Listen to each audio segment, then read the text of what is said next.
वही नई दवा है। इससे सुधार हो भी सकता है और सुधार नहीं भी हो सकता है, लेकिन जिसको पहले से वोट देते आए हैं वो एक्सपायर दवा है। राजद, जदयू, भाजपा, कांग्रेस, जिसको आपने जांच लिया, परख लिया, 10 बरस से खा रहे हैं, जान गए कि इससे बढ़िया नहीं होगा, तब आप तय कर लीजिए मुजफ्फरपुर के होशियार लोग कि आपको एक्सपायर दवा ही खाते रहना है कि नई दवा को ट्राई करना है। नया दवा ट्राई करना है तो जनसुराज में जुड़िए, और नहीं तो जो पहले से चल रहा है कांचा परखा वही खाइए, संयम से रहिए, ट्रैफिक और जो व्यवस्था चल रही है उसी में जिंदा रहिए। ये क्यों जरूरी है, हम इसको साइंटिफिकली समझिए। अभी तो आपको हम कैजुअली बता रहे हैं तो कुछ लोग हंस रहे हैं। इस देश में 5 ऐसे राज्य हैं जहां इस देश की 1/3 इकोनॉमी है। 5 ही राज्य है जहां 1/3 अर्थव्यवस्था है। कौन कौन है? केरल, तमिलनाडु, आंध्र प्रदेश, तेलंगाना और कर्नाटक। इन 5 राज्यों में 1/3 देश का अर्थव्यवस्था है। जब देश आजाद हुआ तो बिहार की स्थिति भी कमोबेश इन्हीं 5 राज्यों के बराबर ही थी। आज ये राज्य इतने आगे कैसे हो गए? तो मैं आपको बता रहा हूं एक चीज जो इन 5 राज्यों में कॉमन है, भाषा अलग अलग बोली जाती है, अलग अलग दलों का शासन है, अलग अलग भांति भांति के लोग हैं, वहां पर भी भ्रष्टाचार है। बिहार से कम नहीं है, यहां से ज्यादा भ्रष्टाचार है। वहां पर भी जातिवाद है, वहां पर भी इसी देश का संविधान है।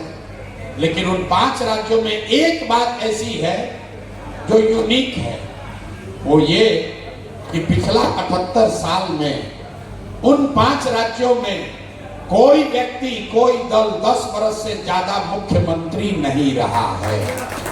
लोग पलटते रहते हैं। लोगों का वोट का डर नेताओं में बना हुआ है कि अगर हम काम नहीं करेंगे तो जनता हमको हरा देगी। बिहार में नेताओं के मन से वो डर ही खत्म हो गया है। वो जान रहा है कि किसी हम काम करें या न करें, जनता खुश हो नाराज हो, चुनाव आते आते रो के गा के गरिया के वोटवा उसी को देगा, वोट उसी को आप दीजिएगा। तो लोकतंत्र को अगर आप जिंदा करेंगे तो जनसुराज हो या कोई दूसरा दल है, आपको फायदा उसका होगा। जनसुराज करे या न करे, आप अभी देख लीजिए, नीतीश कुमार वृद्धों को यहां पेंशन देते थे 400 रुपया, 20 बरस से ये व्यवस्था है।